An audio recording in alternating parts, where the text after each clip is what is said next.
بسم اللہ الرحمن الرحیم۔ لونگ ہاضمے کو بہتر بناتا ہے اور پیٹ میں جلن اور گیس کی تکلیف کو کم کرتا ہے۔ اس کے علاوہ لونگ گلے کی خشکی اور خراش کو دور کرنے میں بھی انتہائی مددگار ثابت ہوتا ہے۔ لونگ منہ کی بدبو کو دور کرنے اور مسوڑوں کو صحت مند رکھنے میں بھی مؤثر ہے، کیونکہ اس میں جراثیم کش خصوصیات پائی جاتی ہے۔ ماہرین کا کہنا ہے کہ سردیوں میں چائے میں لونگ شامل کرنے سے جسم کو سکون اور طاقت دونوں ملتی ہیں، اور یہ صحت کے لیے بہترین انتخاب ہے۔ ایک یہودی لڑکا جس کا گھر اللہ کے رسول صلی اللہ علیہ وآلہ وسلم کے گھر کے قریب ہی تھا، وہ آپ صلی اللہ علیہ وآلہ وسلم کی خدمت کیا کرتا تھا۔ وہ آپ کے چھوٹے چھوٹے کام کرتا، وضو کا پانی لاتا اور آپ سرکار صلی اللہ علیہ وآلہ وسلم کے نالین مبارک سامنے رکھ دیتا۔ کسی کو پیغام دینا ہوتا یا کوئی چیز لینی ہوتی تو یہ بھاگ کر جاتا اور آپ صلی اللہ علیہ وسلم کا کام کرتا۔ ایک مرتبہ وہ لڑکا بیمار ہو گیا اور کئی روز تک خدمت کے لیے نہ آ سکا، تو آپ صلی اللہ علیہ وآلہ وسلم اس کی عیادت کے لیے اس کے گھر تشریف لے گئے۔ آپ سرکار صلی اللہ علیہ وآلہ وسلم پہنچے تو دیکھا کہ لڑکے کا آخری وقت قریب ہے اور اس پر نزوع کا عالم طاری ہے۔ آپ صلی اللہ علیہ وآلہ وسلم نے کمال شفقت سے اسے جہنم کی آگ سے بچانے کے لیے اس کے سرہانے بیٹھ کر فرمایا، اے بچے، لا الہ الا اللہ کہہ دو۔ لڑکے نے اپنے باپ کی طرف دیکھا۔ باپ نے کہا، ابو القاسم صلی اللہ علیہ وآلہ وسلم کی بات مان لو۔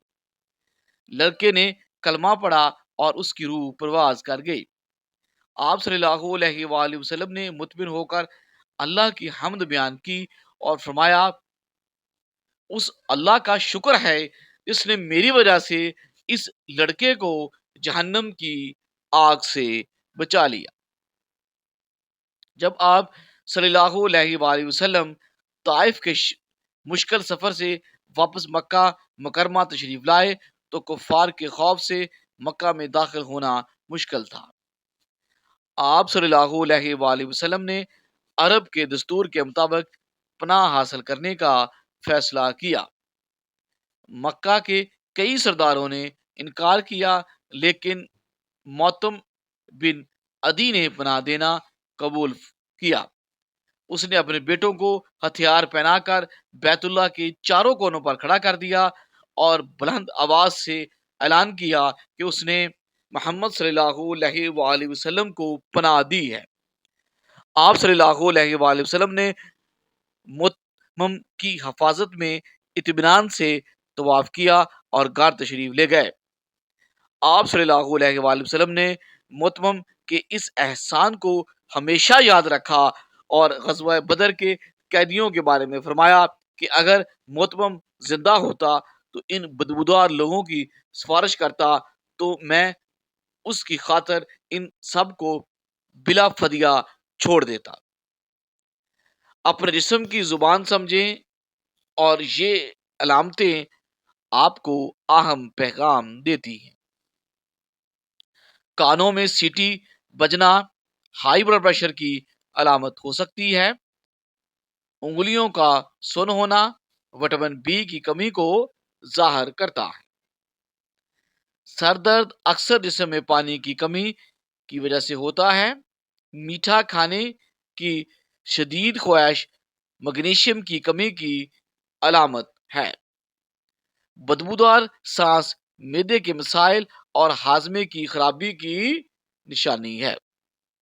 زیادہ بال جھڑنا جسم میں آئرن کی کمی کی علامت ہے۔ بار بار جمائی آنا خون میں آکسیجن کی کمی کو ظاہر کرتا ہے۔ ان اشاروں پر ضرور غور کریں جو آپ کا جسم دے رہا ہے۔ حضرت علی رضی اللہ تعالی عنہ فرماتے ہیں کہ مجھے حضرت ابو بکر صدیق رضی اللہ تعالی عنہ نے یہ حدیث سنائی کہ رسول اللہ صلی اللہ علیہ وآلہ وسلم نے ارشاد فرمایا، جو آدمی کوئی گناہ کر بیٹھے پھر وضو کرے اور خوب اچھی طرح کرے اور اس کے بعد 2 رکعت نماز پڑھے اور اللہ سے اپنے اس گناہ کی معافی مانگے تو اللہ تعالیٰ اس کے گناہ کو یقیناً معاف فرما دیں گے، یقیناً معاف فرما دے گا۔ موت کے 6 مراحل ہوتے ہیں جن سے ہر انسان کو گزرنا پڑتا ہے۔ پہلا مرحلہ جو ہے یوم الموت کہلاتا ہے۔ یہ وہ دن ہے جب زندگی کا اختتام ہوتا ہے، لیکن انسان کو اس کا علم نہیں ہوتا۔ مومن کو سکون اور گناہ گار کو سینے میں دباؤ محسوس ہوتا ہے۔ دوسرا مرحلہ روح کا تدریجی نکلنا ہے۔ روح پیروں کے تلوں سے نکلنا شروع ہوتی ہے اور آہستہ آہستہ اوپر کی طرف بڑھتی ہے۔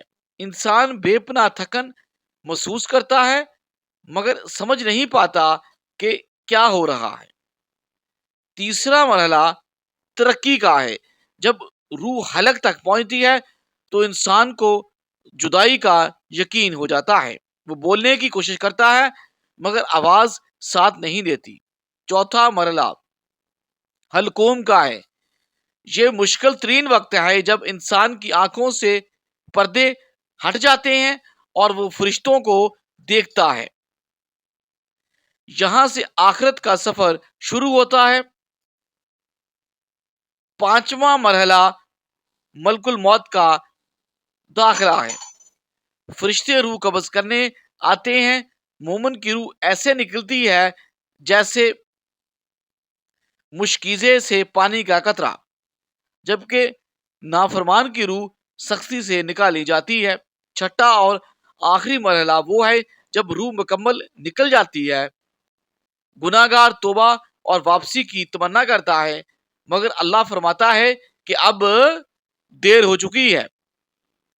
ایک مفسر سے پوچھا گیا کہ لوگ موت سے کیوں ڈرتے ہیں؟ انہوں نے جواب دیا، کیونکہ تم نے دنیا کو آباد کیا اور آخرت کو برباد کر دیا، اور کوئی بھی اپنی آباد جگہ سے برباد جگہ کی طرف جانا پسند نہیں کرتا۔ جو کا پانی پینے سے جسم میں نمکیات کی متوازن مقدار برقرار رہتی ہے۔ غسل کے فوراً بعد کانوں کے پیچھے زیتون کا تیل لگانے سے دماغی کمزوریوں کا خاتمہ ہوتا ہے۔ گھر میں پودینے کا پودا لگانا سانس کی بیماریوں سے بچاتا ہے۔ رات کو سوتے وقت 3 بادام چبا کر کھانے سے چہرے کی جلد میں قدرتی چمک پیدا ہوتی ہے۔ نفسیاتی تحقیق کے مطابق جو خواتین بات بات پر ٹینشن نہیں لیتی وہ طویل عرصے تک بوڑھی نہیں ہوتی۔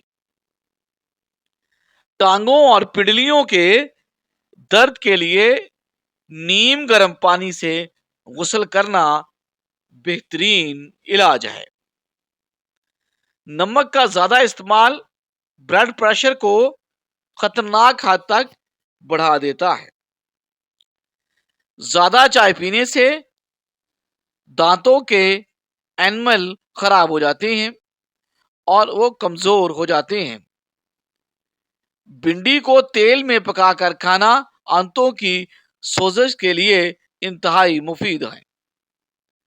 چھوارے کی گٹھلی جلا کر غیر ضروری بالوں پر لگانے سے ان کا خاتمہ ہو جاتا ہے۔ شہد کو اپنی روزانہ کی غذا میں شامل کریں تاکہ آپ جگر کی بیماریوں سے محفوظ رہ سکیں۔ بند گوبھی کا سالن بواسیر کے مریضوں کے لیے قدرت کا ایک خاص تحفہ ہے۔ بیڑ کا دودھ پینے سے جسم کی فالتو چربی پگھلتی ہے۔ وہ لوگ جو سوتے ہوئے اپنا منہ کھلا رکھتے ہیں ان کے چہرے پر جریاں بہت جلد نمودار ہوتی ہیں۔ شوگر کے مریض کے لیے ایک سنہری نسخہ یہ ہے کہ وہ پیشاب کرنے سے پہلے 1 گلاس سادہ پانی پینے کی عادت بنا ڈالے۔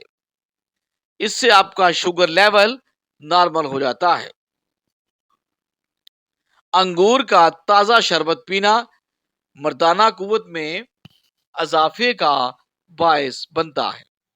نہار منہ گڑ والا پانی میں کالا نمک ڈال کر پینے سے سارا دن معدہ ہلکا پھلکا رہتا ہے اور آدھے سر کا درد نہیں ہوتا۔ ڈینگی بخار میں سبز الائچی کے دانے منہ میں رکھنا وائٹ سیل کو تیزی سے بڑھاتا ہے، بس انہیں چبانا نہیں ہے۔ پالک کا زیادہ استعمال خون کی خرابی تو دور کرتا ہے مگر اس سے غصہ زیادہ آتا ہے۔ جامن کا حد سے زیادہ استعمال پھیپھڑوں کے لیے نقصان دہ ہو سکتا ہے۔ پیاز کا رس اور بڑی الائچی کے دانے بھون کر کھانا سانس کی تکلیف کا ایک قدیم اور آزمودہ علاج ہے۔ نمبر 1 سبز الائچی اور پوٹاشیم اور کیلشیم کا خزانہ کیا کرتا ہے؟ آپ کے بلڈ پریشر کو قابو میں رکھتا ہے۔ فروٹ چاٹ پر لیمبو نچوڑنے سے اس کی افادیت بڑھ جاتی ہے۔ رات کو آنکھوں میں سرما ڈالنا سنت نبوی صلی اللہ علیہ وآلہ وسلم ہے، اس سے آپ کی بصارت تیز ہوتی ہے۔ فالج زدہ حصے پر کدو کا پانی ملنے سے اعصاب میں زندگی دوڑنے لگتی ہے۔ جو لوگ سنت کے مطابق داڑھی رکھتے ہیں وہ کئی قسم کی مردانہ بیماریوں سے محفوظ رہتے ہیں۔ میتھی دانہ بھگو کر اس کا پانی پینا وزن گھٹانے کا سب سے آسان طریقہ ہے۔ دل کی دھڑکن اگر اچانک تیز ہو جائے تو پیاز اور شہد ملا کر کھائیں۔ اگر دل کمزور محسوس ہو تو رات کو عرق گلاب میں کشمش بھگو کر کھلے آسمان تلے رکھیں اور صبح نہار منہ وہ کشمش کھا کر اوپر سے عرق پی لیں۔ یہ آپ کے دل کو نئی زندگی دیتا ہے۔ زندگی میں اچھا وقت آنے کی سب سے بڑی نشانی یہ ہے کہ آپ کی آنکھ فجر کے وقت خود بخود کھلنے لگتی ہے اور آپ کو دین کی باتیں اچھی لگنے لگتی ہیں۔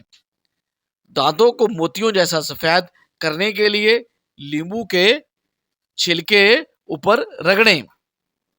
پرانی کھانسی سے نجات کے لیے انار کے چھلکے کا چھوٹا سا ٹکڑا چبائیں۔ حضرت محمد صلی اللہ علیہ وآلہ وسلم کے فرمان کے مطابق خوش بختی کی 3 علامتیں ہیں: نیک بیوی، فرما بردار سواری اور آپ کا کشادہ گھر۔ سفر سے واپسی پر پیروں کو گرم پانی میں بھگونے سے ساری تھکاوٹ اتر جاتی ہے۔ آپ زمزم ہمیشہ کھڑے ہو کر اور قبلہ رخ ہو کر پینا چاہیے۔ مٹی کے برتنوں میں کھانا پکانا اور کھانا انسان کو کینسر جیسے موذی مرض سے بچا لیتا ہے۔ بادام کا تیل آپ کی یادداشت کو کمپیوٹر کی طرح تیز بنا دیتا ہے۔ اگر آپ کو ہماری یہ معلوماتی ویڈیو پسند آئی ہو تو ہمارے چینل کو سبسکرائب کریں اور اس پیغام کو دوسروں تک پہنچانے کے لیے ویڈیو کو لائک اور شیئر ضرور کر دیں۔ جزاک اللہ۔